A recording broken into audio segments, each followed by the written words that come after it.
Tell me how you feel. Is it real? I don't wanna overthink. Is it all for show? I don't know. Feeling like I'm on the brink of something beautiful, or maybe terrible. I know I shouldn't ask you to be open with me when I have my secrets that I. Hello, dear listeners. I'm your host, Rita, and you are listening to You Are Poetry Podcast. I am very, very excited because we are moving along on our journey. This is the place where we dive deep into the oceans of self-discovery, self-belief, and the endless journey to finding our true selves. Today, we're going to pick up right where we left off in the previous episode. That episode was talking about the power of your personal narrative. I walked you through a whole bunch of tools. We went through everything you could think of in regards to crafting your personal story. And just to give you a quick update, you are introducing who you are and what matters to you. And it's important to convey that. It's important for you to know that. We've talked about self-esteem as well. It's important for you to start there at self-esteem and how you see you. Then to craft your story built around that. And then to be able to share that with others. And why do we want to share it with others? We want to share so that we can connect. We are not islands. We need people.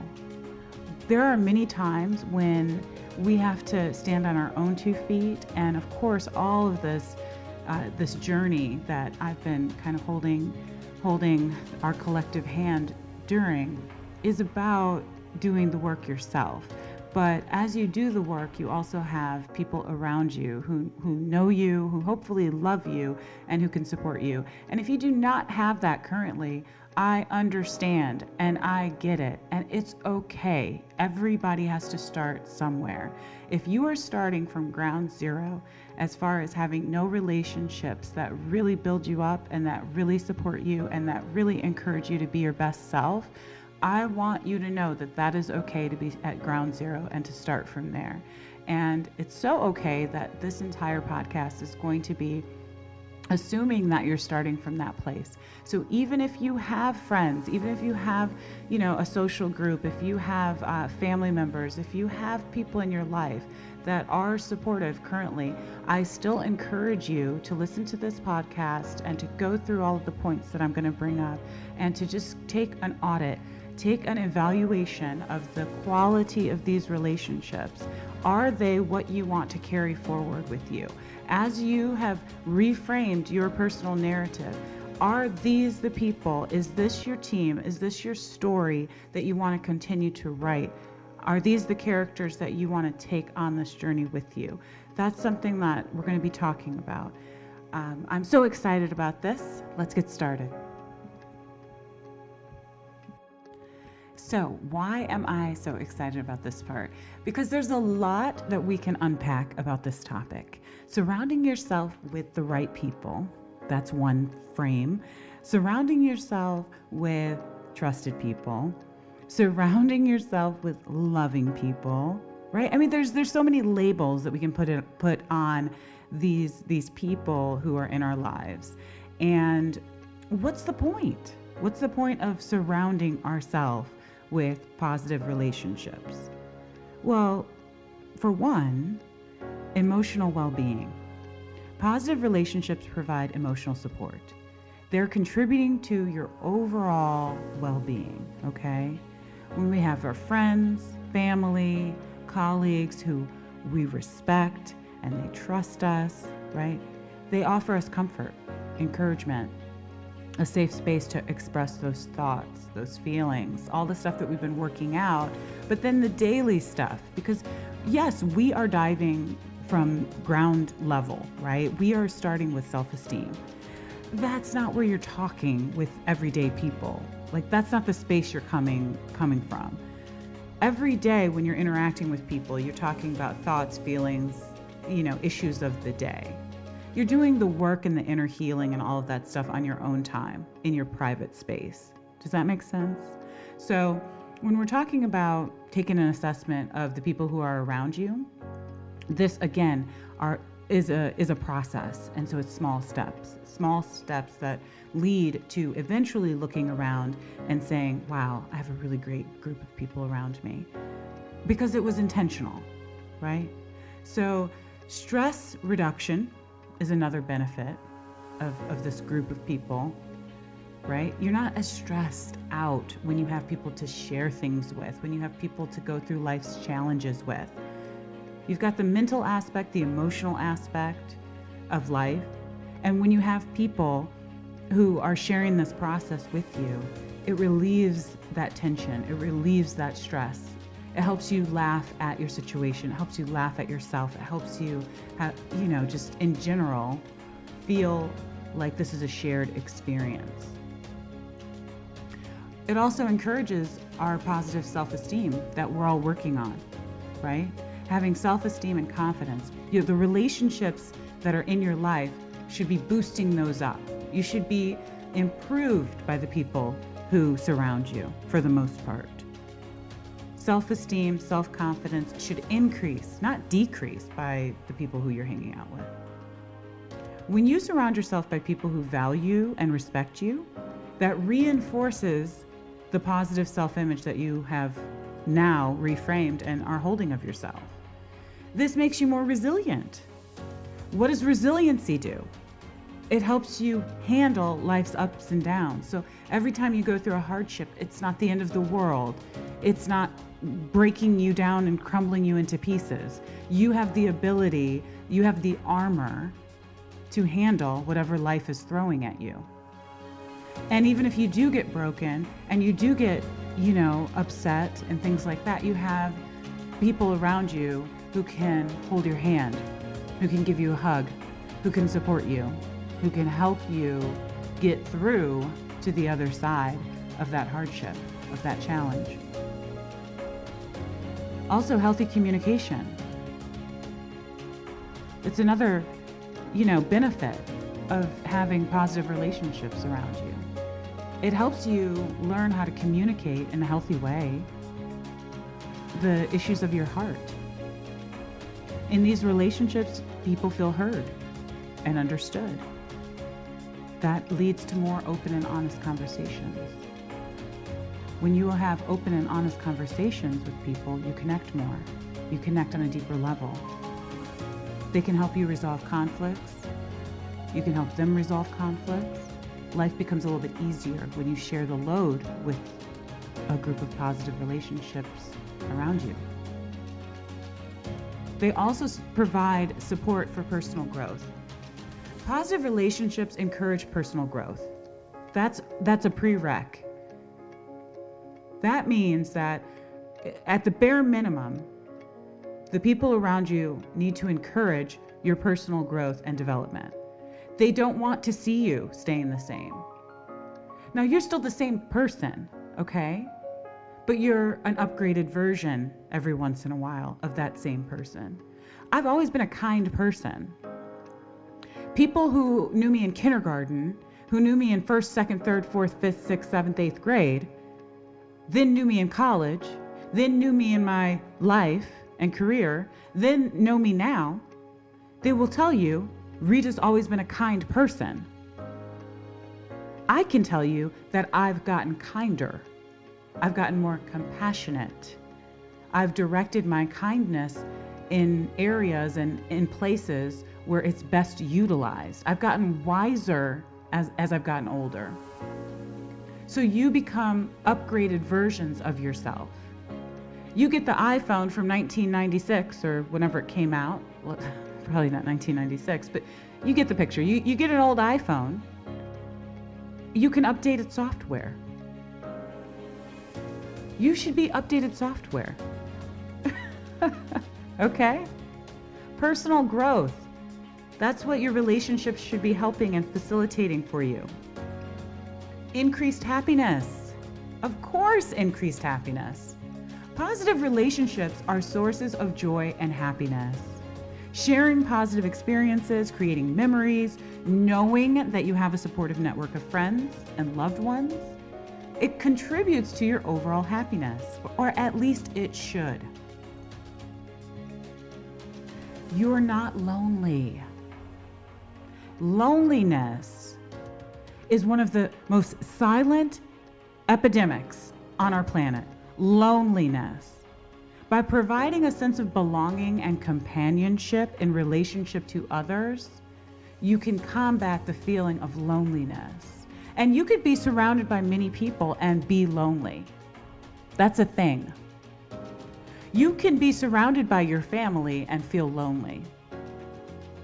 You could be in the middle of a sports game on the team and feel lonely. I want you to understand that loneliness and feeling lonely is not the same as being alone. Many times we associate the feeling of loneliness with being alone, that they're solo, that they're by themselves, they live by themselves, they're a lone wolf, they don't move in packs, right?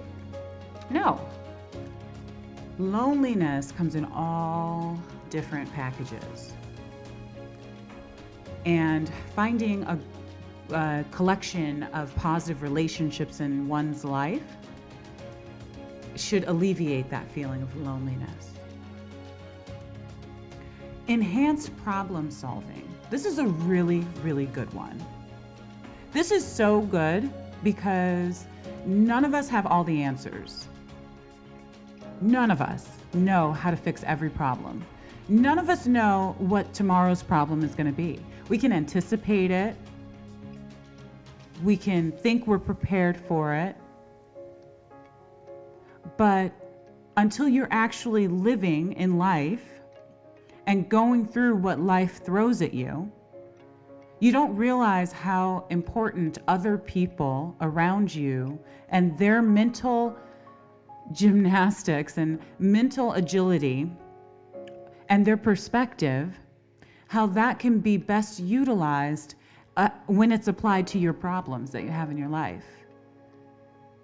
There's some people, I'll say, ask me. Ask me if you know me, even if you don't know me. If you have a problem, ask me. I can try to throw my perspective, what I know, my toolbox, I can try and throw it towards that problem and offer you some insight. That's, people are not really using they're not really leveraging the power of the extra brains that you have around you. And if you can't ask the people around you for problem solving help, again, we're going right back to ground level. We need to consider why these people are around. Because if you are around me and you cannot help me solve some of the things that I'm going up against in life, well then I need to say, well, maybe problem solving is not your best character trait. Perhaps you cheer me on. Perhaps you do other things. I have to make an assessment of that. But in general, you should be able to go to your group of people who know you, and hit them with your problems, not all of them at once, hopefully, but hit them with a significant problem that you've been grappling with, and mulling over, and they should be able to take their mind, their experience, their heart, and apply it towards helping you solve that problem, or at least have the intention of wanting to help you solve that problem, getting you in touch with someone who can help you solve that problem, right? Increased resilience. I'm never not going to talk about resilience. Resilience is great. Positive relationships enhance your resilience. Why? Because they help you bounce back. That's what it's about. It's not about being down, not being down and out. It's about being down and up. It's not a setback, it's a set up, right? So when we're talking about bouncing back from a setback, sometimes you don't have the energy to do that. So you do need to rely on your group around you who can help you bounce back out of that. I mean, it's like the quintessential storyline. Someone's heartbroken and they're crying and they're eating ice cream in the bed and they're wearing their sweat clothes and They got a box of tissues all over the place and they just cannot recover from this heartbreak. It's just shattered their whole world. They don't want to do anything. What happens? All of a sudden the doorbell rings. A couple of their girlfriends come over. They've got a bottle of wine with them and whatever else with them. And they clean, said person up. And they give them that pep talk that they need. Right? And the next scene, they're out on the town. Okay? Having a positive relationship group around you helps you bounce back faster than you otherwise would on your own, of course. They're also a positive influence in your life. What are positive influences in your life? What motivates you? What inspires you? We have heard this thing about you being a collection. What is it? What's the saying? You've got 5 friends and you're, a collection of your closest 5 friends. You know what I'm trying to say. I don't feel like looking it up.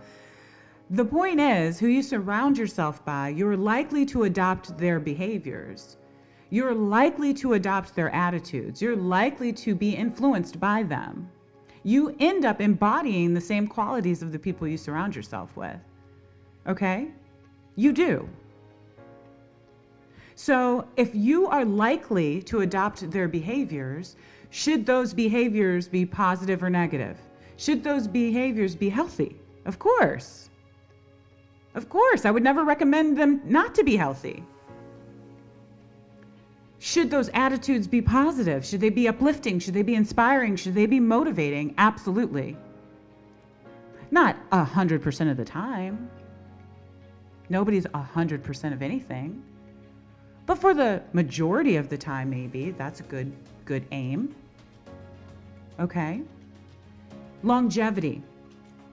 Research has shown that people with strong social connections tend to live longer. They're healthier. They're more positive. They contribute to, society in a productive way. Social networks, social connections. They help build you up as long as they're positive relationships, right? And ultimately what we're talking about is the quality of life. The quality of your relationships is determined by the quality of the lifestyle that you live. Positive, respectful, trusting connections enrich you. They make you rich. Some people will argue that they can make you literally rich. They have mastermind groups all over the country. People who hang out with each other in an effort to master the mindset of the people in the group. If those masters of mindset happen to be multimillionaires, well, what are the odds that you can become a multimillionaire? They're pretty high. Birds of a feather, you know the rest. If you don't, birds of a feather flock together. Of course they do. So if you know that, how about let's start flocking together with people that have a positive impact on our self-esteem. We have to start there. We can talk about what you do with that self-esteem, how you apply it with your gifts and your talents and your abilities.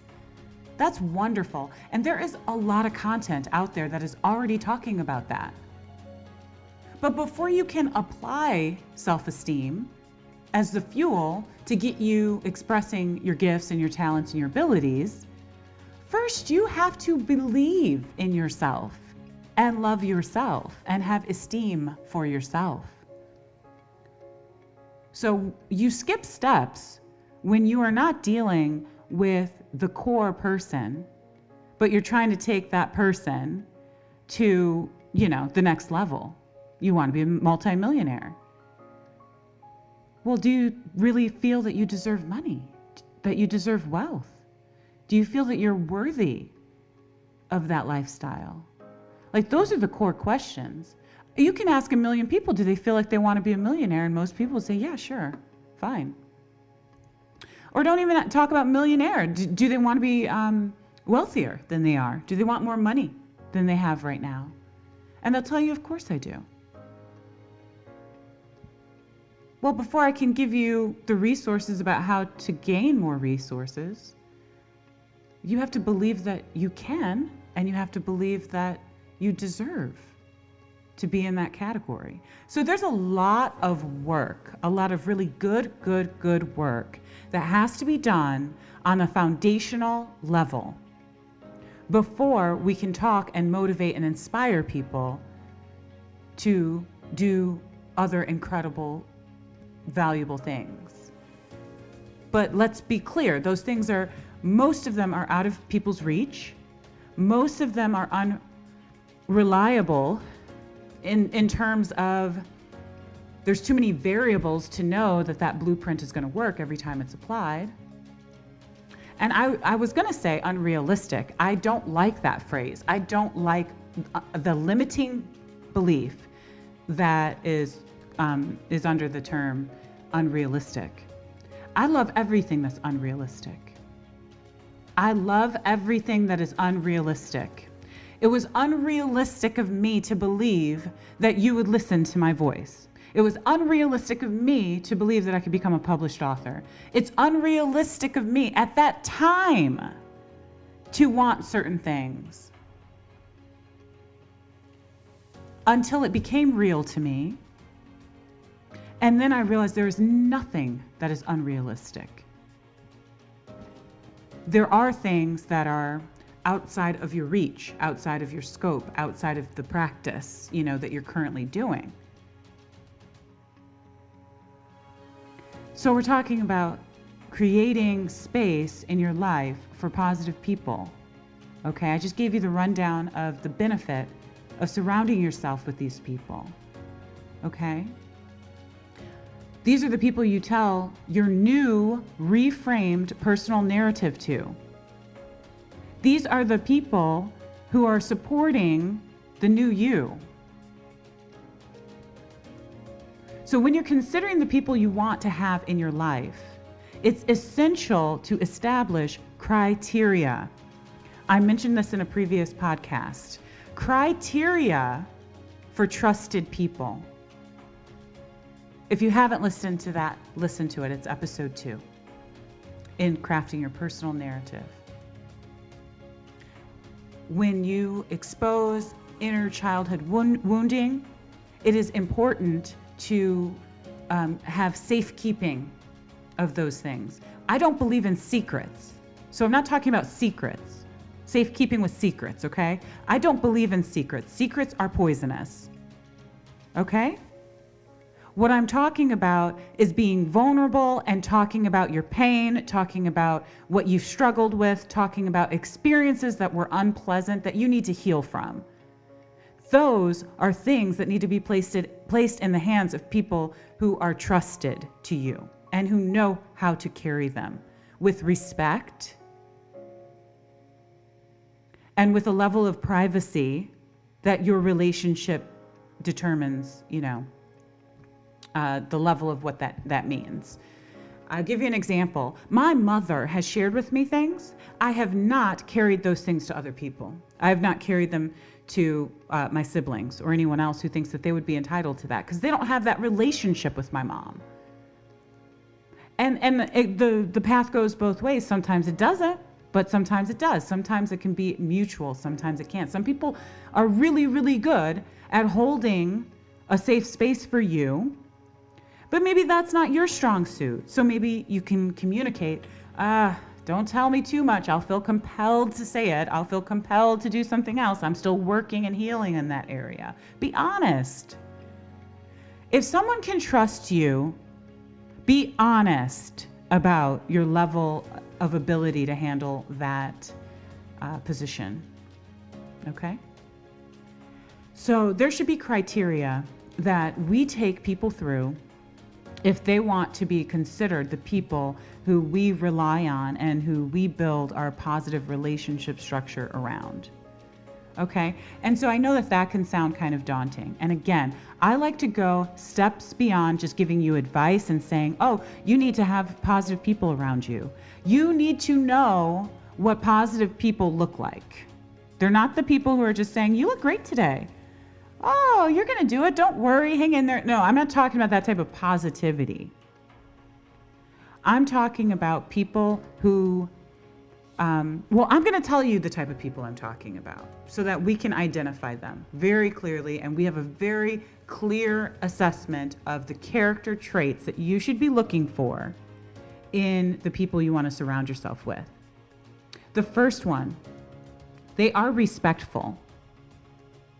Positive people treat other people with respect.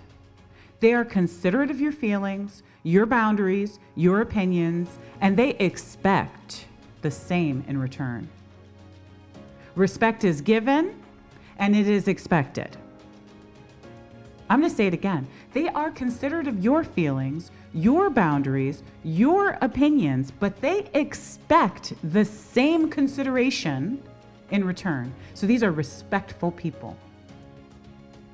They are trustworthy. Trust is a cornerstone of any healthy relationship. And what we're talking about is building healthier relationships with people. That's why we're not using the same old script. We're not using the same old quantifiers. Okay? This is new. This is a new script, new you, new behaviors. It's going to require people to show up differently in your life. I'm just going to be honest. They can show up or they can step aside. They're going to have to show up differently for you because you are showing up differently. I talked about patience. I talked about giving people a minute. Give them a minute. But don't give them your life. Give them a minute. But don't let them waste your time. Give them a minute, but don't let them waver about what you know that you deserve. Okay? So the next category is trustworthy people. It's a cornerstone of any healthy relationship. Positive people are reliable and honest.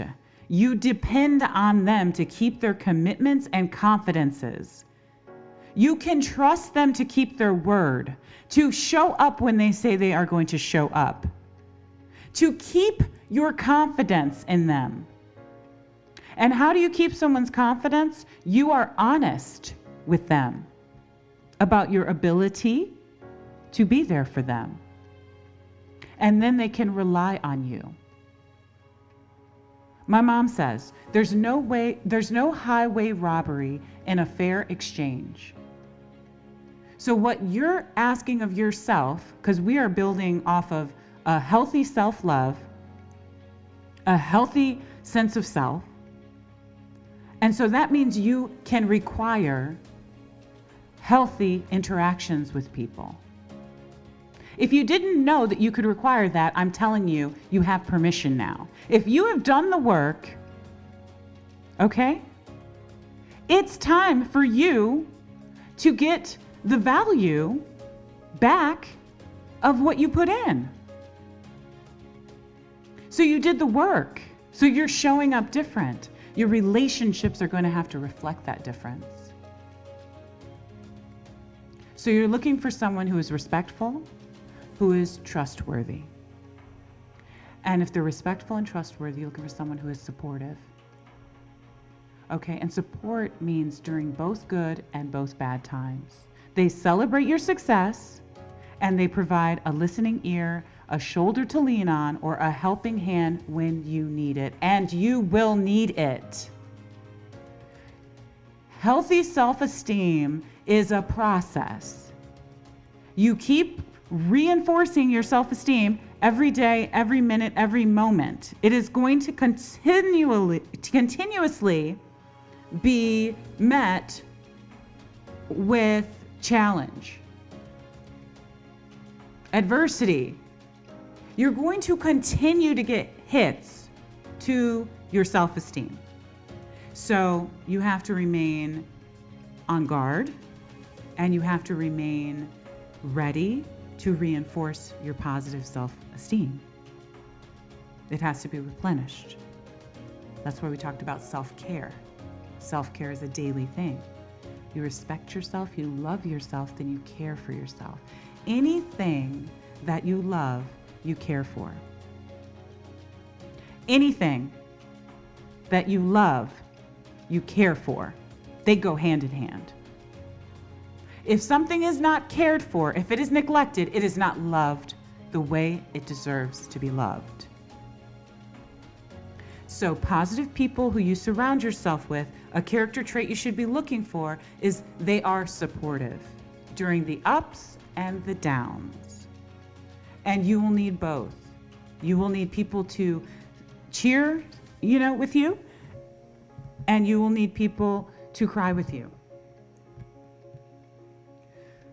And I'm kind of putting it, at some point you might say one person can embody all of these things, or at least strive to embody all of these things.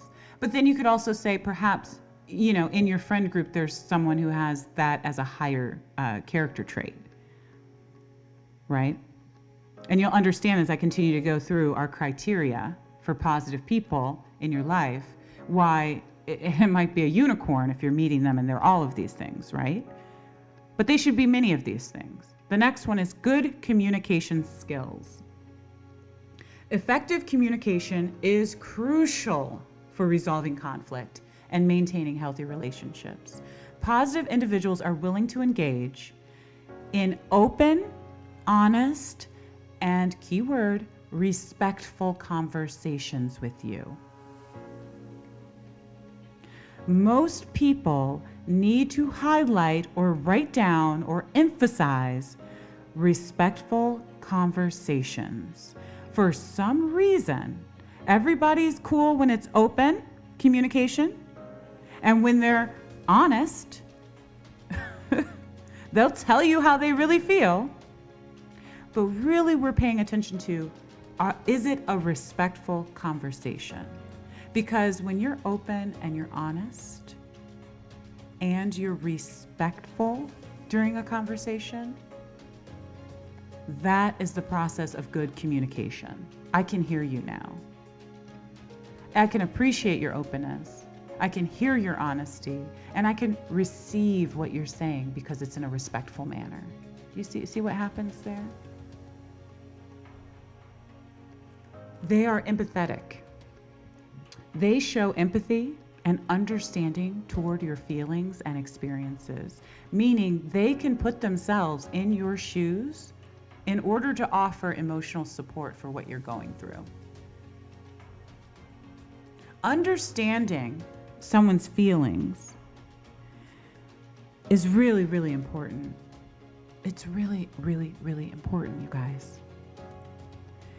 Most females, I would argue, really don't want you fixing their problems, guys. At least that's been my experience. I'm not necessarily looking for you to fix my problem. I'm looking for you to hear me, right? To understand me, why I feel this way, right? To see me, to empathize with me, right? And then offer me some support as I go through my own process of figuring it out. They are encouraging. Positive people are your cheerleaders. I never even thought about what I was doing in people's lives until somebody told me, you're such a good cheerleader. You should probably cheer yourself on more. That was like verbatim. One of my good friends who supports me and empathized with what I was frustrated about said that to me. You need to turn your cheerleading abilities inward and cheer yourself on. It was the best, most open, honest way to express what they had observed that I was going through. Okay? So you need cheerleaders. Sometimes you're your own cheerleader, but you do need people who cheer you on. Why? Because they motivate you. They inspire you to pursue those goals, those dreams, your overall personal growth, they are there to tell you it's not even that it's possible. They're there to tell you that you can do it. You can do it. I'm your cheerleader at this point. I'm encouraging you to do this stuff. I tell you all day long, it's hard. I don't tell you that to discourage you. I tell you that because I'm being open and honest. And I'm having respectful conversations about stuff that I've gone through, that I've worked on, and that I know other people are going through and need help working on. Get yourself some cheerleaders. Sometimes you might even just collect cheerleaders, just because that's what you need the most at a certain point. You're reaching a certain goal and you really just need people to cheer you on. Okay?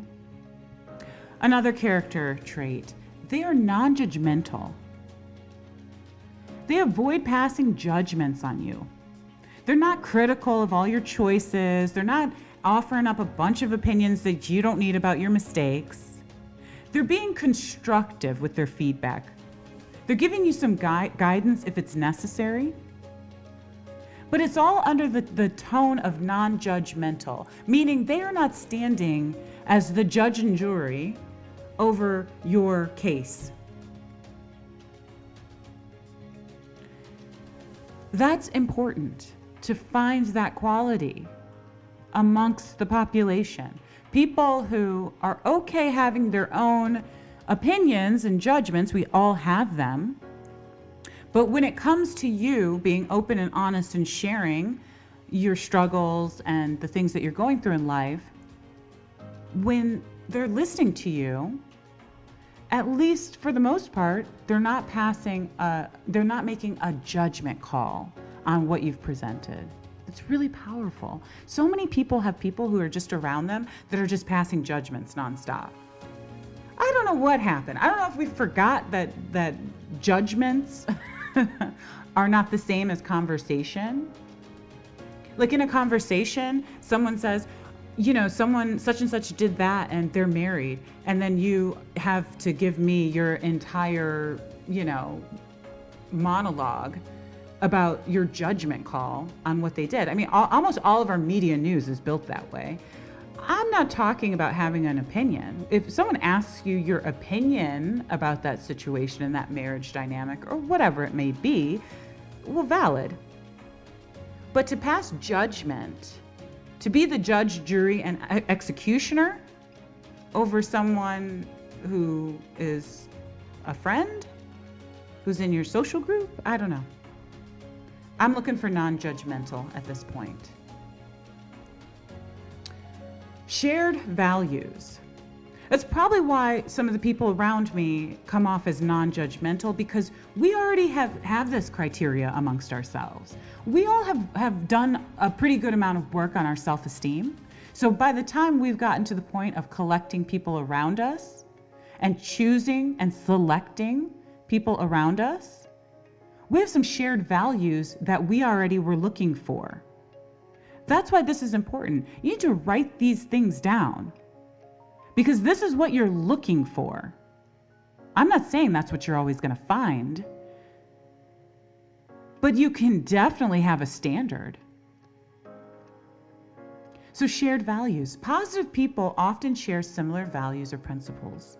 This can create a sense of alignment, reducing conflicts that result, from having differing beliefs. And that's not to say that everything that comes out of my friends' mouths that I agree with.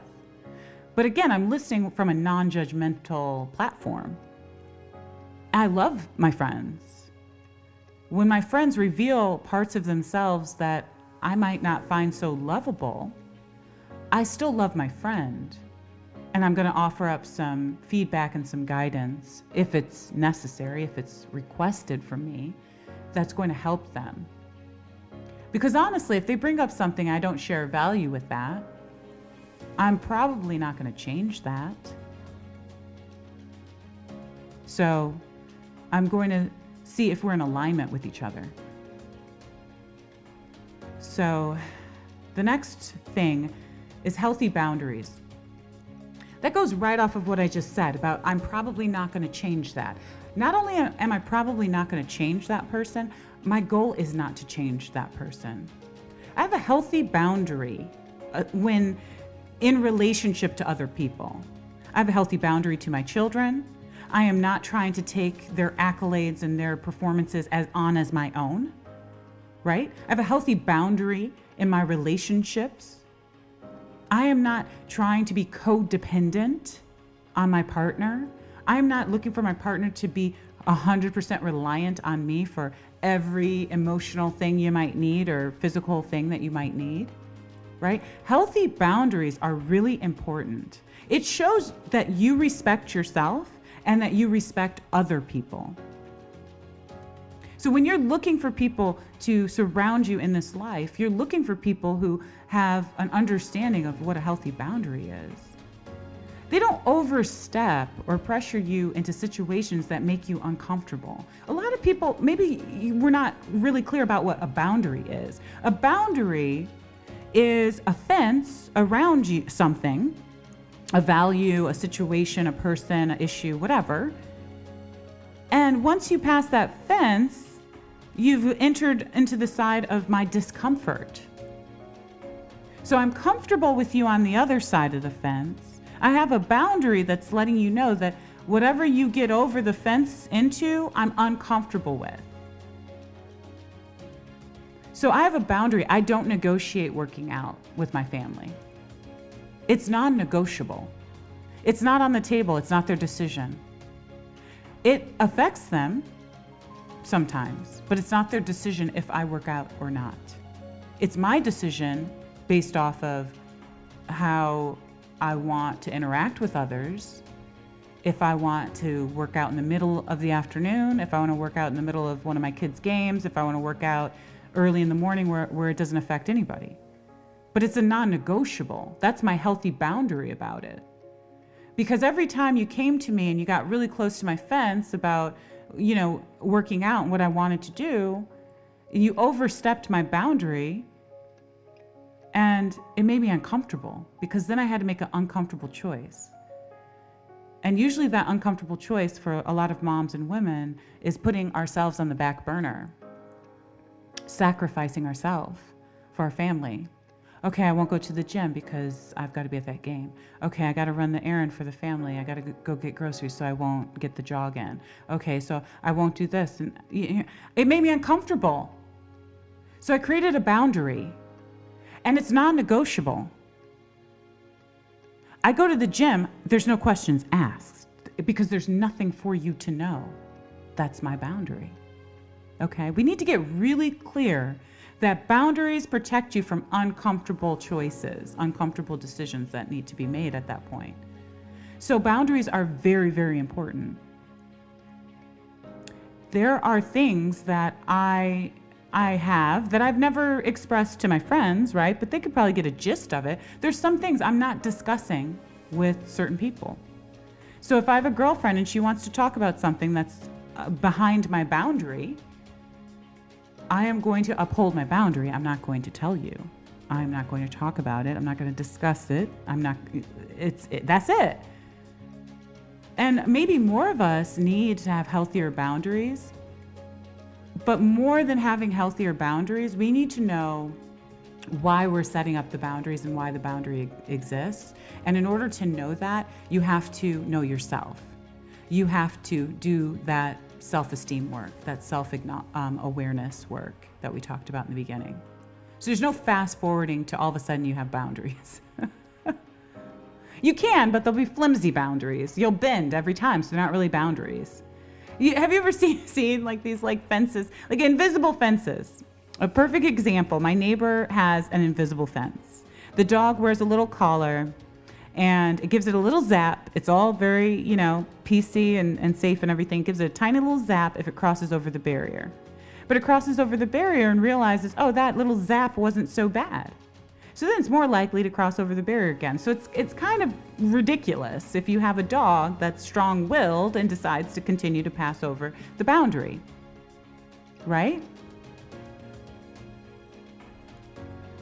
versus having a nice metal fence around that, can't be dug under, there's no going around that boundary. It's a solid concrete cemented boundary, and you're not getting around it. You're not negotiating that boundary. You're not wondering, can I fly over the boundary? Can I dig under the boundary? Can I go around it? No.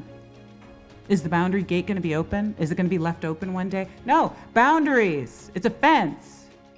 It's solid. It's there. It's not moving. Okay?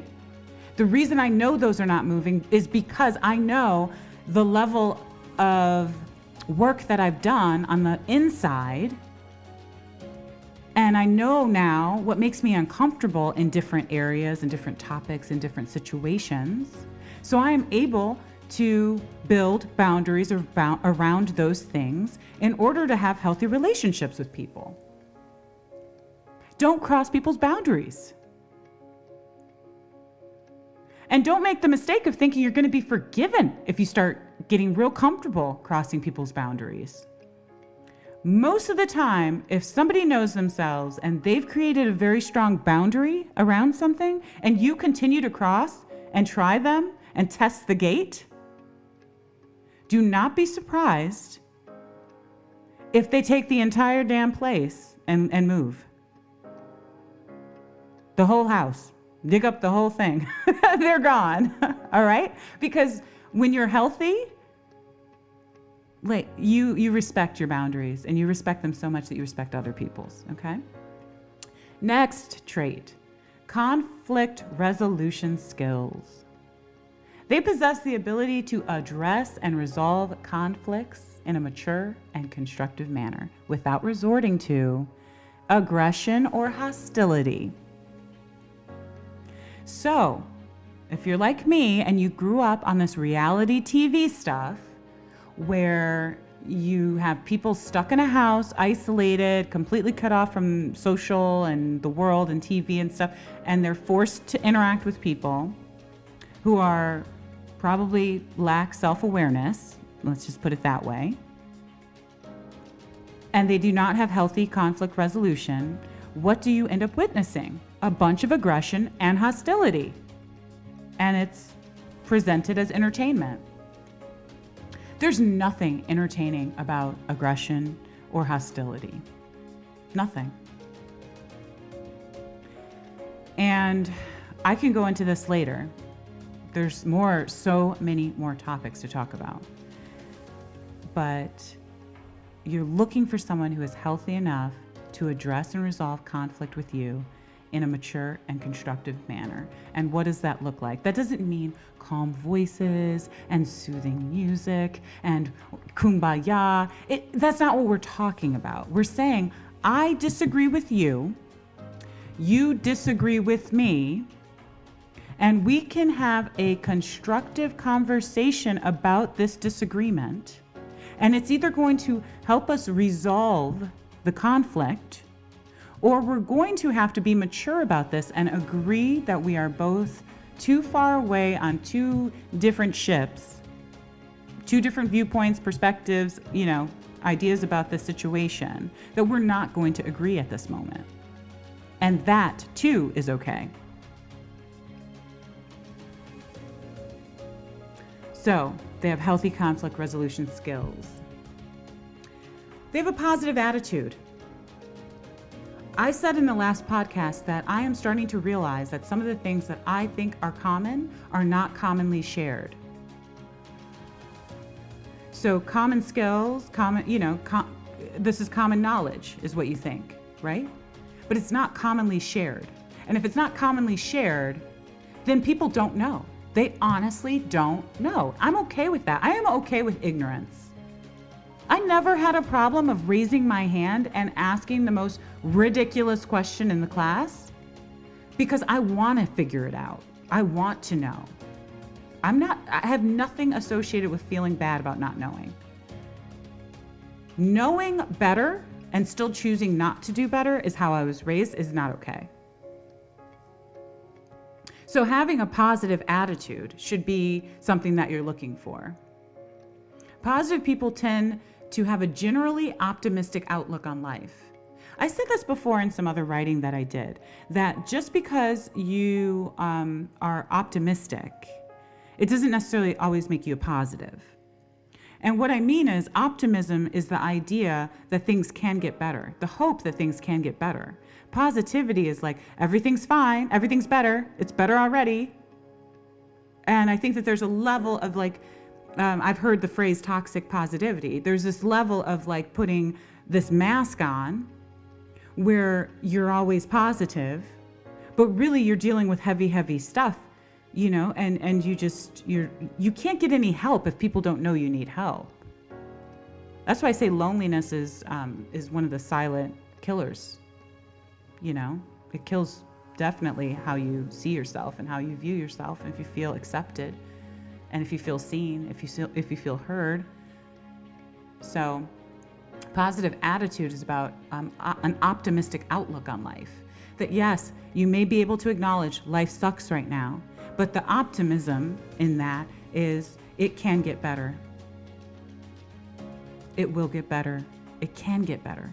Like having that potential is really important. And it can be infectious when you hang out with people with positive attitudes, just like negative attitudes can be very infectious. Positive attitudes are infectious. Let yourself catch positivity. Catch this positivity. You are amazing. You are great. Okay? I don't know who needed to hear that. We all need to hear it every once in a while. Hang out with people who say something positive when you walk into the room. One of my phrases I can't stand is like, there goes the devil. What? Speaking of the devil, and whatever you feel about the devil word or whatever, but it's not very positive. And it doesn't land like speak of an angel. And look, like that whole, like, look what the cat dragged in, and all those phrases that are inherently negative. Don't say that when someone walks in the room, by the way. Like, say something positive or don't say anything at all. What happened to that? What happened to, if you have nothing nice to say, don't say anything at all. Now it's, if you don't have something nice to say, post it on Instagram. If you don't have something nice to say it to their face and cause a conflict. You kidding? You're joking, right? I don't want to hear it. Not in total. We live in the world, right? But in general, if I can choose the people who I surround myself with, I want to hear some positivity in my life. I want to hear some optimism. I want to hear some outlook about life getting better. My best days are not behind me. They are in front of me.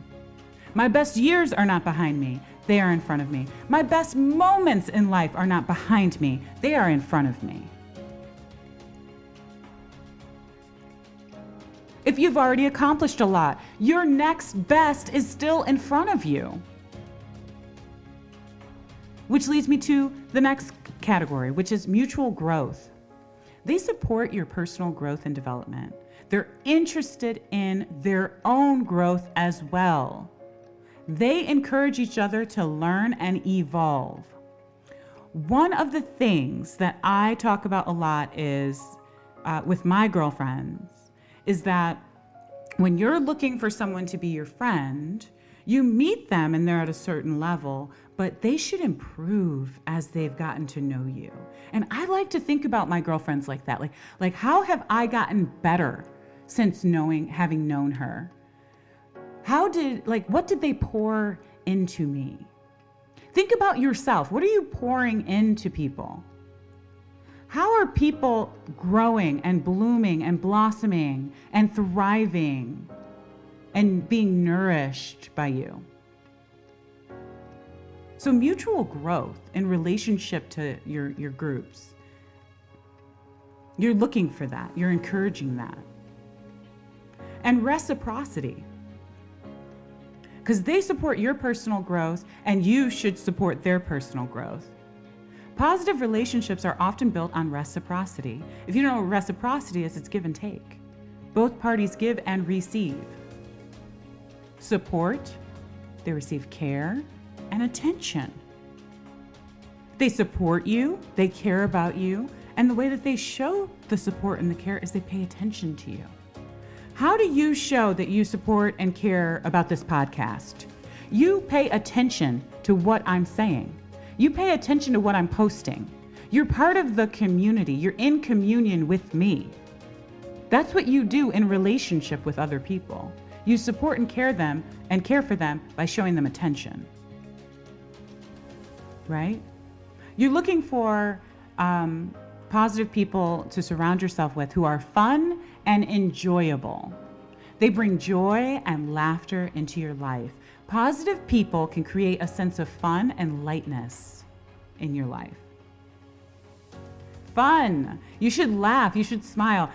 There's a famous video that I saw one time, and it was like, if I don't get that person who's lights up when they see me, I don't want them. If you do not light up like a light bulb, if you do not light up when you see me, I don't want you. I really don't. You're really not excited to see me. And chances are, if I'm not lighting up when I see you, you don't do it for me. I'm not lighting up. We've got to start seeking out people who, when you see them, whether it's across the street, whether it's at an event, that you light up, that you get kickstarted, the fun is about to begin. They are enjoyable. Because then you enjoy life.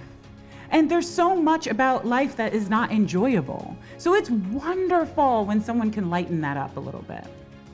You're looking for people who do that. They are reliable. They're consistent and dependable. Consistent and dependable.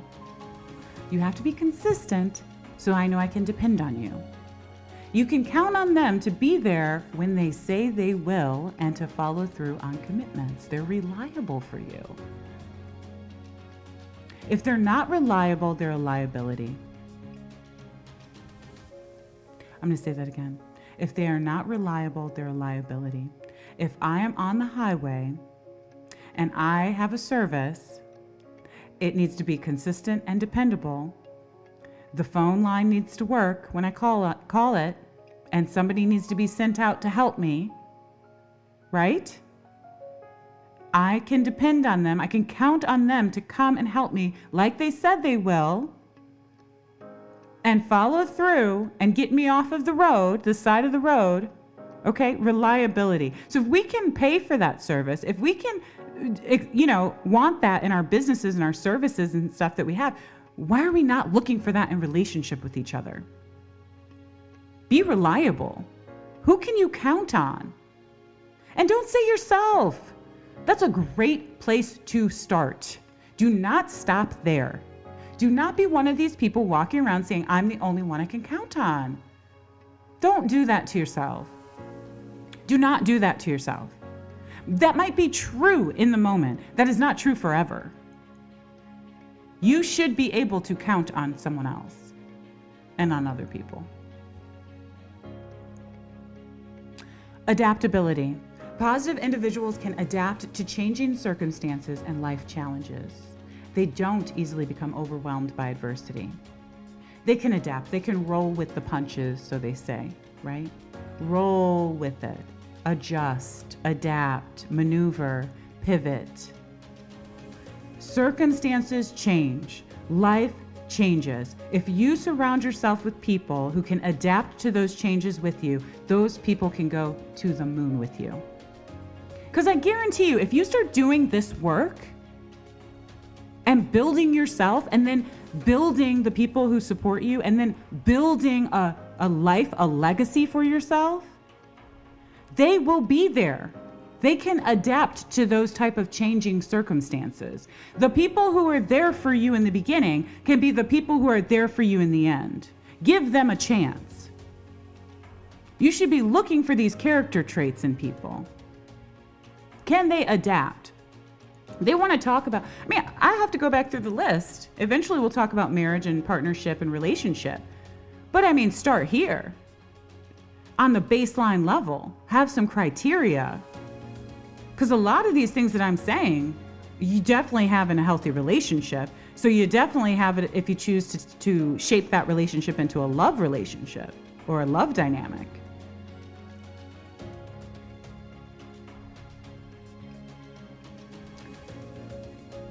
Let's see. They've got healthy conflict resolution. So we talked about having conflict resolution skills, okay? But this is about being willing to address conflicts and disagreements in a healthy, constructive way. And so you're always seeking out some resolution instead of escalating the tension. So you find yourself in a conflict with someone and they want to just continue having the conflict. And then every time you see them, you're getting this knot in your stomach and you're like, oh my gosh, it's going to get worse every time I see him. Oh gosh, what type of punishment am I going to receive today? You know, and it's always something in those dynamics with someone. That's not a healthy conflict resolution type of dynamic. People who have healthy conflict resolution, they want to resolve the issues. They don't want to feel the pit in their stomach. They don't want you to feel upset. They don't want that. They don't want it for your relationship. It gets in the way of a healthy relationship. So pay attention to that. Pay attention to the person who will drag out a fight for months, drag out an issue, tell all the people who will listen all of the grievances they have with you. Right? Just to escalate and to maintain tension between the two of you. That is miserable. Absolutely miserable. Do not surround yourself with people like that. Okay? And finally, they have a long-term perspective. They're interested in maintaining long-term, meaningful relationships and are willing to invest time and effort to nurture these connections. Long-term perspective.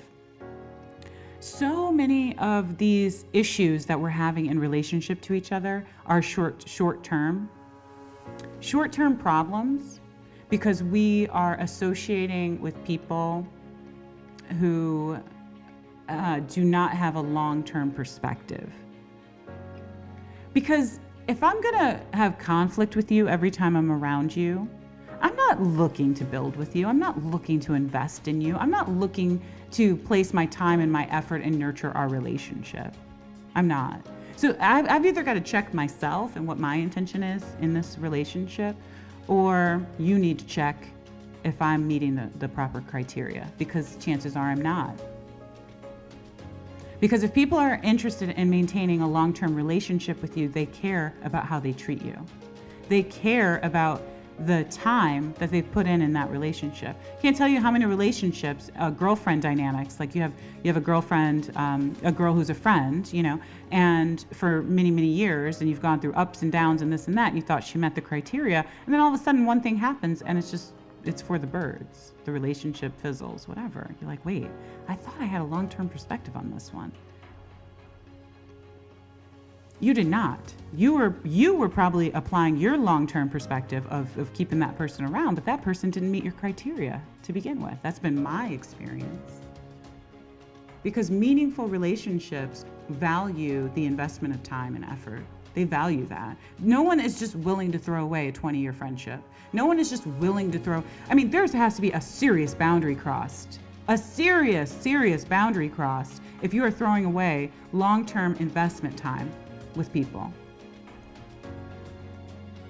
And I'm not telling you should or you shouldn't. I'm just saying that seems to be present, is some type of a boundary was crossed. Some type of a value was crossed with that person in order for them to cut their losses, right? Because most people with a long-term perspective and they're healthy, they're willing to invest that time and effort because it's mutual. Right? And you've also met the criteria for them, and they nurture those connections. So it's important to remember these. Really, really important to remember these.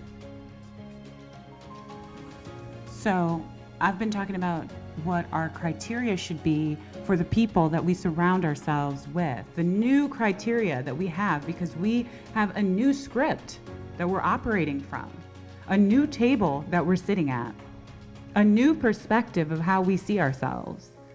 So we need new people, or people who are old people who can show up new for us with new character traits, right? So we went through the criteria of what these positive people that we're looking for, what we would like them to have. No one's perfect, but what we would like them to have and strive to have. We should look for those things. But we also need to be on guard for the red flags when we are, meeting new people, or when we're doing an audit and assessing the people who already exist in our life.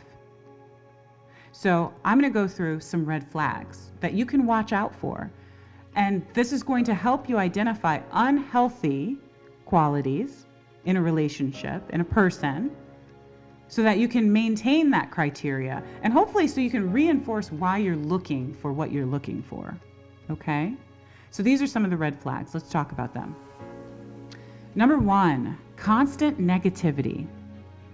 If someone in your life is consistently negative, pessimistic, always complaining, the number one thing that does is drain your energy.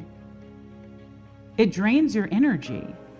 It affects your outlook on life, that's true, but it's incredibly draining. Why? Because it's like matching energy. If you're upbeat, feeling positive, it takes some effort to do that. That's not necessarily everybody's baseline is to be peppy, optimistic, and positive. It takes a little bit of energy. It takes energy to smile, right? Isn't that thing where it takes more muscles to smile than to frown? Or is it the opposite? I like smiling, so, perhaps it's the other way around. Maybe it takes less muscles to frown. I don't know. I think it takes more muscles to smile than it does to frown. That doesn't give anybody an excuse to why they should walk around, frowning and being negative, right? But if you're doing the time to self-reflect, and you want to then take that self-reflection and say, okay, how am I going to have this mirrored back to me with the people that I surround myself with the relationships that I have? You have to start identifying where your energy is going. And if you are spending a lot of energy being upbeat and happy and positive, but then, the negative person comes around and just zaps all of that effort and that energy, that's something to take note of.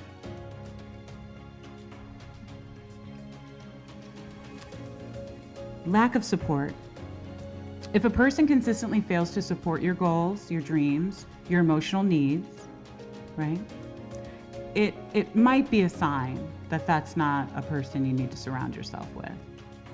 They're not going to contribute to your positive self-esteem, because you need to feel supported. You need to feel like you've set this new goal. You have a hard enough time canceling out the negative thoughts that you have in your own mind. That's part of the work. So why would you add additional work to your plate of trying to get rid of the negative thoughts that the other person has of your dreams and your goals and your ability to meet them? Don't do that. Don't make it harder for yourself. So constant negativity, lack of support, absolutely no place for that. If they're emotionally manipulative, okay, watch out for people who try to manipulate your emotions or guilt trip you into trying to do things that you don't want to do. These, again, are emotional draining behaviors. Emotionally draining behaviors. Watch out for people who try to use you and all the work, the good work that you've been doing with yourself, against you. There's no place for that in your life anymore. Emotional manipulation is ridiculous. It's ridiculous use of your energy. Your energy is best used maintaining your boundaries and managing your own emotions. In other words, people who try to get you to do things that you don't want to do, they're not for you. They're against you. Obviously. Obviously they're against you. They're trying to make you go against yourself because yourself is saying, I don't want to do it. I don't want to do it, but I feel guilty. Oh, I guess I should do it then. No. Hold the line. You have a line. You've worked really, really hard to get a line or a boundary. Now hold the line. If they don't like it, they don't like it. Another red flag is toxic criticism. Constructive feedback is essential. We talked about that with a quality that we want to have people around us who give us constructive feedback about what we're doing, or where we're going in life and what our choices have been. Constructive means I can build something from that feedback. I can take that feedback, I can construct something that's more solid in my life. But toxic criticism is more in line with not helping you grow and really kind of eroding your self-esteem and zapping your energy. So you can have some criticism. Someone could criticize you. But when it's toxic, it might be more pointed. Might hit below the belt a little bit more. It might be one of those people who know something about your past, maybe a mistake or a childhood wounding, and then they continue to criticize and poke and peel at that wound until it bleeds again. Okay? That's eroding your self-esteem, because part of your self-esteem is finding those wounds, finding those triggers, finding that crap, reframing it for yourself and healing and moving past it. Beware of one-sided relationships. This is a big one because this talks about givers and takers, that dynamic of givers and takers. And of course, there's the vampire and the parasite, type vibe. One-sided relationships. If you're always giving, you're always providing the emotional support, you're always making the sacrifice, you're never receiving anything in return, that's emotionally draining. Moms get into this trap all the time. I have gotten into this trap so much. It's the trap of expectation and mom guilt. Well, I'm expected to do this because I'm a mom, and I feel guilty if I don't do it. And it becomes very one-sided because now I'm just sacrificing my own needs so that everybody else can be satisfied, and then I don't even have the energy to ask for what I need in return. There are moms out there that need to lay down. They're tired. Let them sleep. There are moms out there who need a break. Call a babysitter. Let them, disappear for a couple of hours and relax. What does it matter if they're walking around Target and Starbucks? Who cares? Let her have an emotional break from the 24-hour care of other people. There are women out there that are in one-sided relationships, making sacrifices constantly. And then they wake up and they're 50, 60, or however old they are, and they're wondering, where did my life go? There are men out there in one-sided relationships, giving, providing emotional support, making sacrifices day in and day out. And their partners are not reciprocating. This is a thing. It is a red flag. Run.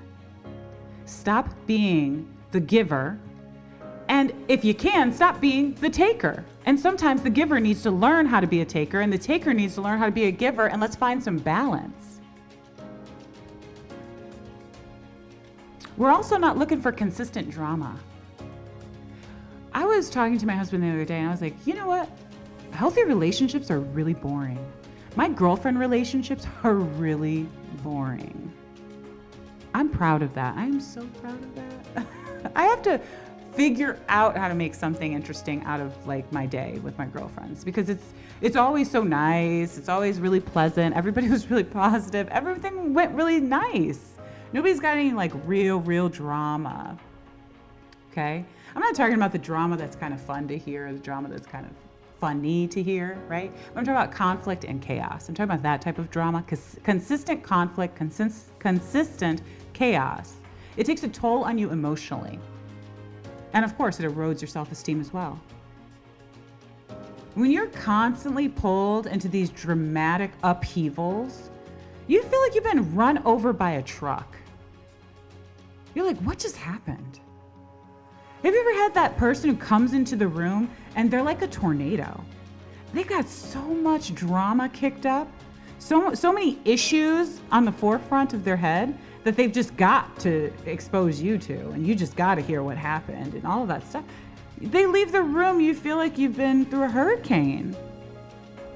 Wind blown, wind swept, floods. I mean, it's a mess. It's a mess. Stay away from people with consistent drama, especially the people who enjoy it. Ooh, how toxic is that? You've talked yourself into enjoying it. Drama does not make you feel good at all. And it definitely doesn't make the people who are then left to participate in it feel any better. Red flag, lack of respect. A fundamental aspect of any healthy relationship is respect. If someone consistently disrespects your boundaries, your values, or your feelings, they leave you drained. Completely drained.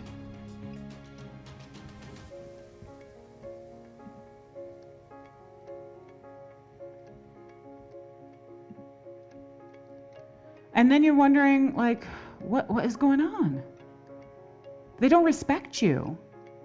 They step over the boundary. You took the time, you did the work, you got your fence in place. They trampled all over it. Now they're all in your space, the part that makes you really uncomfortable, and they don't care. You feel uncomfortable and they don't care.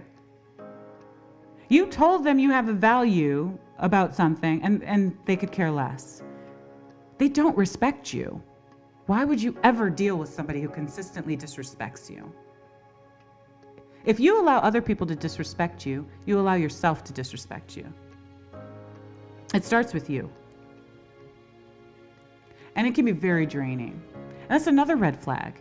If you're feeling drained after you interact with somebody, pay attention to that. So you spend time in the same space, same time with certain people, and if you feel after leaving that environment, leaving that space, that person walks out the room, if you consistently feel exhausted, stressed, or negative, it's a sign, a big one. The relationship is draining your energy. Feeling exhausted after talking to somebody is not a good look. It's not a good feeling.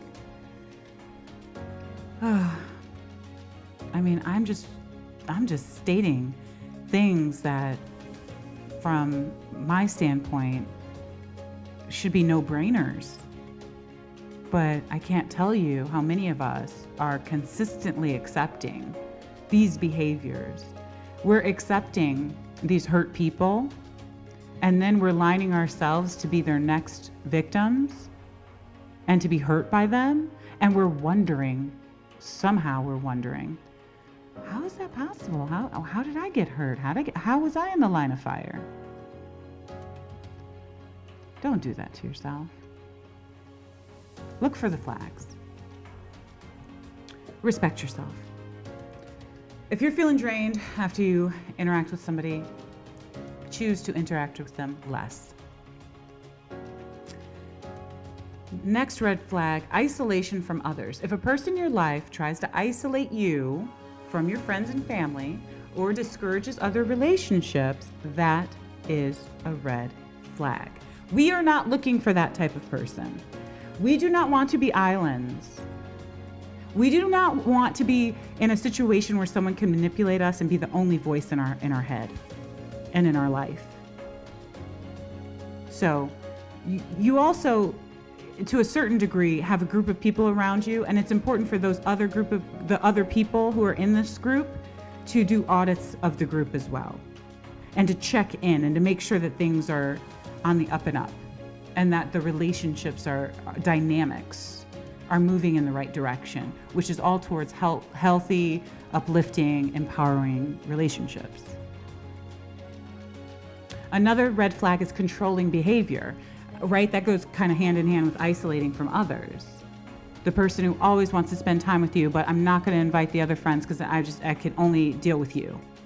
and then they want to control you. So watch out for signs of people who are controlling you, trying to make decisions for you, dictating your choices, restricting your freedom. They're crossing a boundary. Those things are not their decisions to make. Controlling behavior means they control your behavior, and nobody gets to control your behavior. You decide what your behavior is. That's your autonomy. You are the author of your story. They don't get to control the pen. They don't get to control the theme. It's not their chapter. Inconsistency. Unpredictable or inconsistent behavior. It can create anxiety and emotional instability, again, which is draining. All of these behaviors are draining behaviors. If you can't remember all the things that I'm going through, and who can, this long list, if you can't remember all of these things, remember this. Ask yourself after you've interacted with someone, do I feel drained? In any capacity. Drained in any capacity. And if you find an area where you feel drained, you need to assess that area. Was it energy because maybe they were really down and I had to, really get them motivated and get up and it wiped me out? I mean, you've got to start assessing those interactions. What type of draining are we talking about? Now, I've been in relationships with people where I've had really deep emotional conversations where I've helped them work through stuff, and we've talked about some heavy things, and I have to stay in the bed the next day because I'm recovering. That's a different type of drain. I'm not going to do that very often with that friend, but it was necessary. It was necessary to work out some tough stuff. Remember, we're talking about people who are supportive in your life through the ups and the downs. So when those downs come sometime for your friends, it can be draining for you. Now, if it's consistent and it keeps going on and on and on, it's always draining every time you interact with your friend and they're not showing any signs of turning the corner, you've got to reassess that relationship. Another red flag is excessive dependence. If someone becomes overly dependent on you for emotional support, it can become overwhelming. I've been in relationships like that, and they start off very, very subtle, very innocent in nature.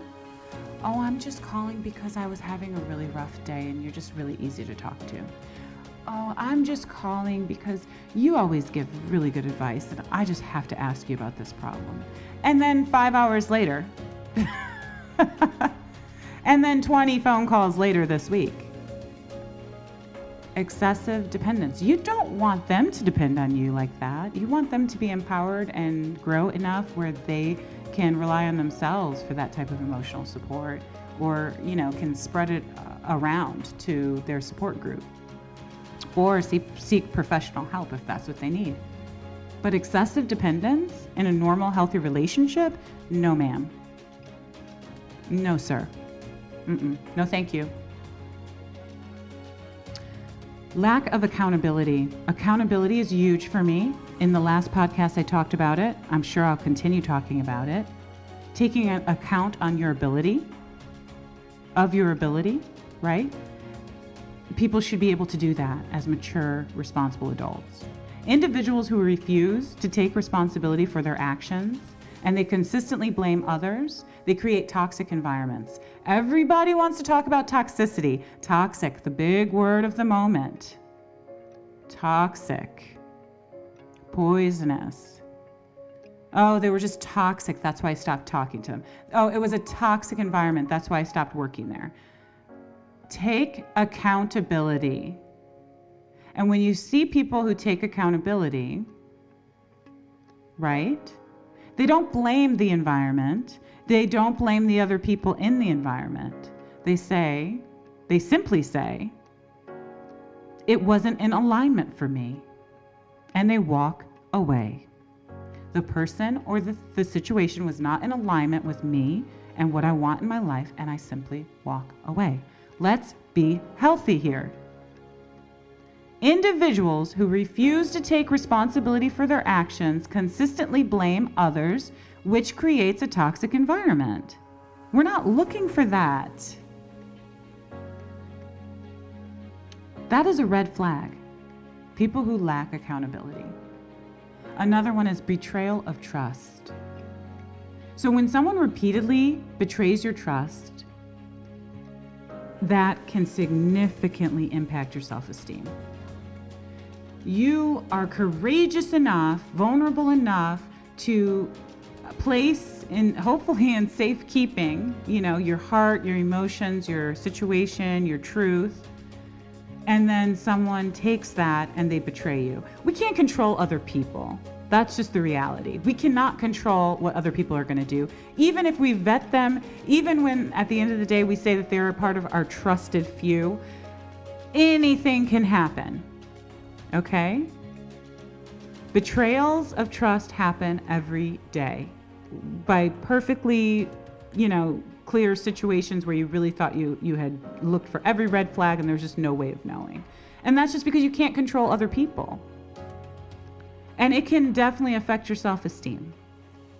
So what you want to be looking for are people who are displaying this repeated pattern of betraying trust. And it doesn't have to be with you. You look at how they're treating people in their life. That's a red flag.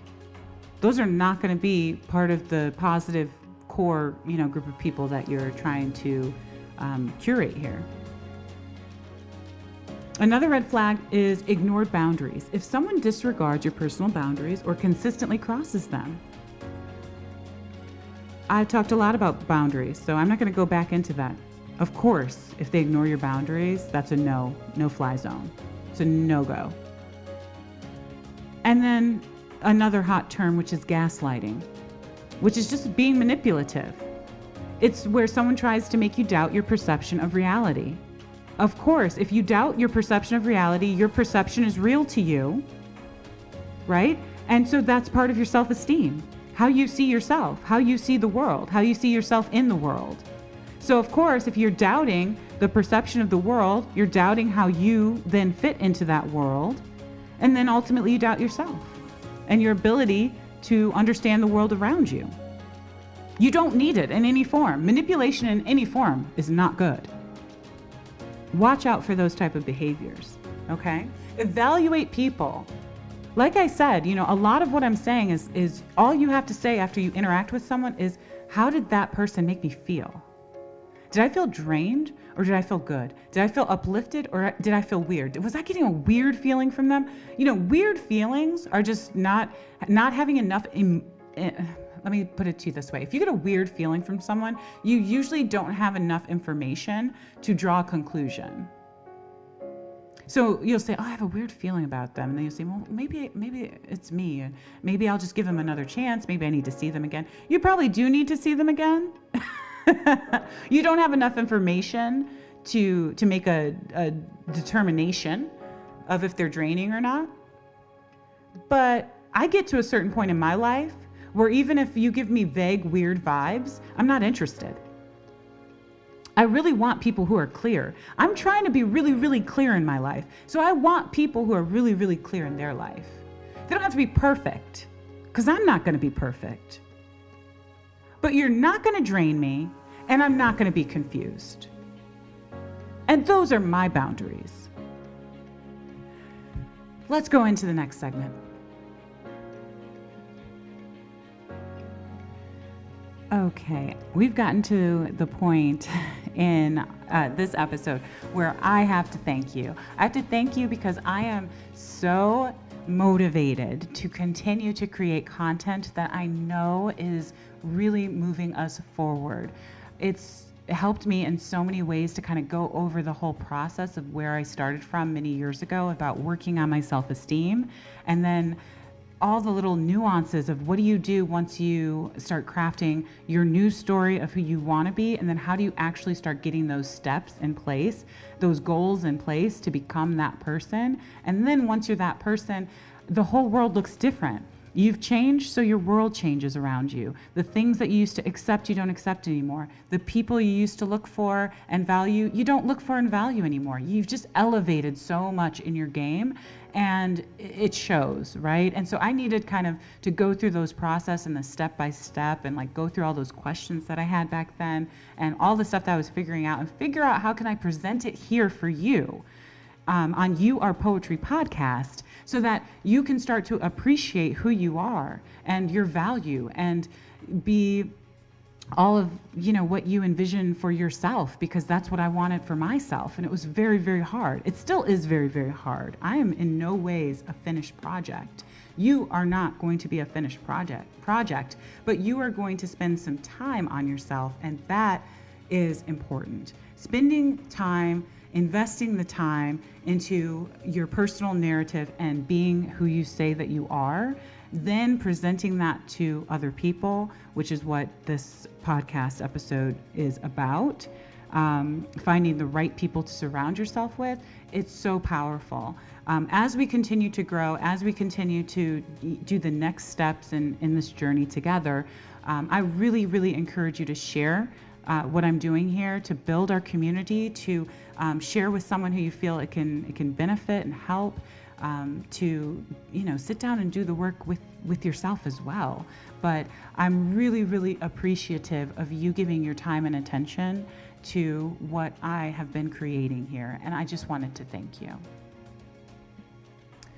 So once we've got our criteria in place about the type of people that we need to surround ourselves with and the relationships that we need to be cultivating in our life, and also then the red flags of what we're not looking for, and being really, really clear about that. We also need to be really, really clear in this next segment about how to attract those relationships to ourselves. And one way that you can get really clear and get in alignment with creating the life that you want and bringing it into your life is through intentions, is through affirmations. So I am actually going to go through several intentions with you. You can use any or all or a couple, or just start with one and just go write down each one and look at it every day, focus on it, put your energy and your intention towards this mantra or this affirmation,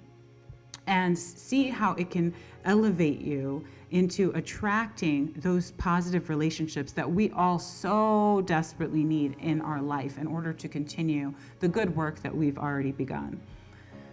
So here they are. Let's start out with the first one.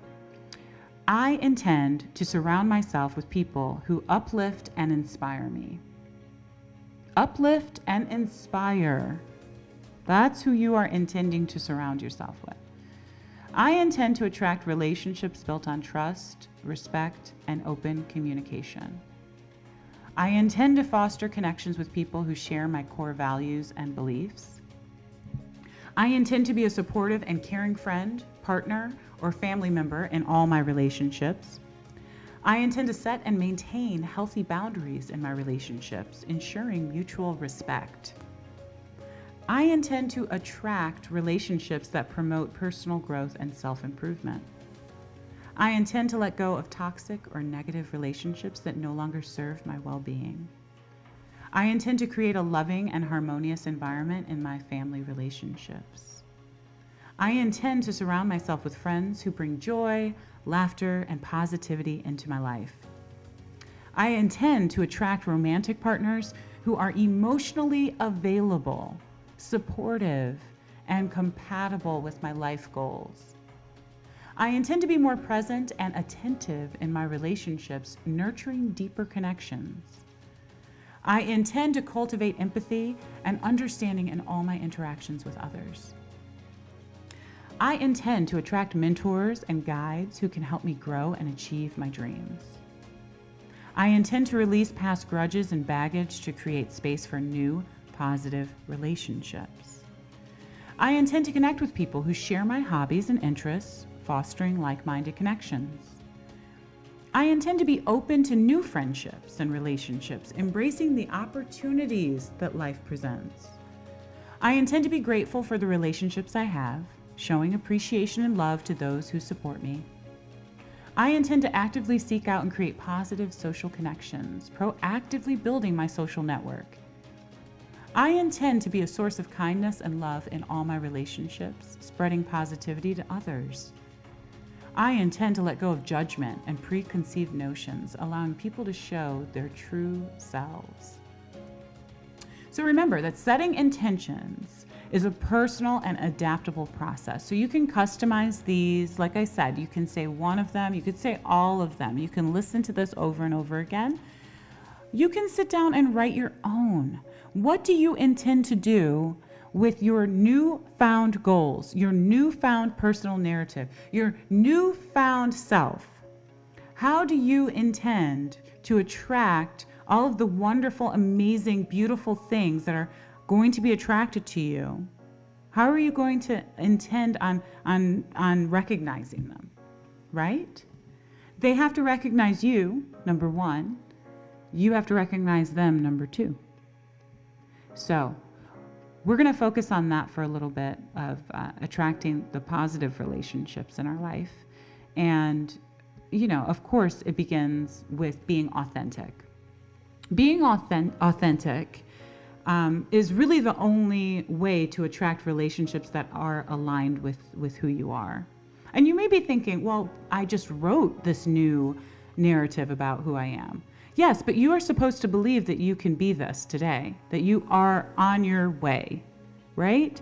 That you're going to continue to work in this personal narrative until you own this personal narrative. It is you. Now you might be like, well, it's not me yet. Yeah, but that doesn't matter. It is you. It is you because you're setting the goals for it to become you. So when we're talking about time, that doesn't really matter. Feel like it's you now, because you're going to need to feel like it's you now in order to actually create it in your life. So feel and intend to have these type of positive relationships that are in alignment with who you feel that you are. Feel it. Be authentic. And this stuff is just going to come to you. It is going to come to you because like attracts like. Having open, honest relationships, open, honest conversations in relationships is the only way that you're really, really going to move past a lot of the stuff that's held you back for so long. New conversations don't mean that you have to have new people to have the new conversations with. You can have old people in your life who you have new conversations with. You'd be surprised, because we're not all stuck, right? You'd be surprised how other people, by just initiating a new type of conversation, a new heart-to-heart, a new way of perspective of building your relationship, you might be pleasantly surprised at how other people will be inspired to step up for you and to step up with you. So we can't be thinking that, when we talk about creating positive relationships around us, that we just discount everybody who's been there for us. But you definitely are going to do an assessment. And when I say an assessment, you're definitely going to evaluate your existing relationships. You're going to start there. Start with the closest people to you. They have the biggest impact on you. So it makes sense to start with them. Start with them. Where are you dissatisfied? Where are you drained? Where are you not getting what you feel you deserve in that relationship? Figure that out, write that down, jot it down if you think you're going to forget, and then pick a time where you can have an open, honest conversation where you can be all of those things. You embody all of those things on the list of the person you're trying to attract to you that we talked about at the beginning. And you be that for that person. You show up. Show up and show them what it looks like. You have an open and honest, non-judgmental, mature conversation with the person in your life. And you say, I have a couple of things I'd like to discuss with you. As I have started to build a healthier self-image, a healthier belief in myself, and my self-esteem is rising, these are all very good things, to happen to me. I'm very happy to be on this journey. As these things have happened, it's changed my perspective. It's changed the way I think. It's going to change the way I do things from here on out. I love you. I care about you, or I wouldn't be having this conversation with you. And I'm letting you know in this conversation that these changes are occurring, that I am evolving, I am growing. And this is an opportunity and an invitation for you to start providing some of the things that I want to be in relationship with. That means I want to have healthy, open conversations more often. That means I want to have mutual respect. That means the same boundaries that I'm building, I want to be able to respect the ones that you build. Right? So you start just going down the list of things and talking and having honest conversation with existing relationships about what you need, because they cannot read your mind. And chances are you haven't gone through enough change over enough time where the growth has shown itself. And honestly, you still need to be upfront with someone that your dynamics in the relationship have changed. Your needs have changed. And it's time to have a talk about that. So I want to take a little bit of time, I want to take a little bit of time and talk about relationships. So besides our relationships that we naturally have, like our family relationships, our sibling relationships, and then our friendships, we also have this dynamic of love relationships. And love always adds another layer. I always say that you start with friendship. I always say that that should be the foundation, because when you talk about having self-esteem and looking for healthy relationships to be in partnership with, they have a very similar criteria for the relationships in love, in the romantic department. And I'd have to pull up some more, points in regards to actual love relationships. And I think that deserves its own episode, actually. I think it might possibly be a really great segue coming off of this podcast episode. So I'm going to go ahead and say that, we should talk about love. But, I really wanted us to focus on self-love, self-care, and then cultivating the right mindset, the right people around us. And I can see how we could move into the love area. I'm not afraid of the love area, but I think it's such an exciting topic that we could go into so much, so deep, and that would take us away from some of the deeper concepts that we need to have just as we're developing just the individual person before we partner up the individual person with someone else. Meaning the ultimate goal is to be fully formed.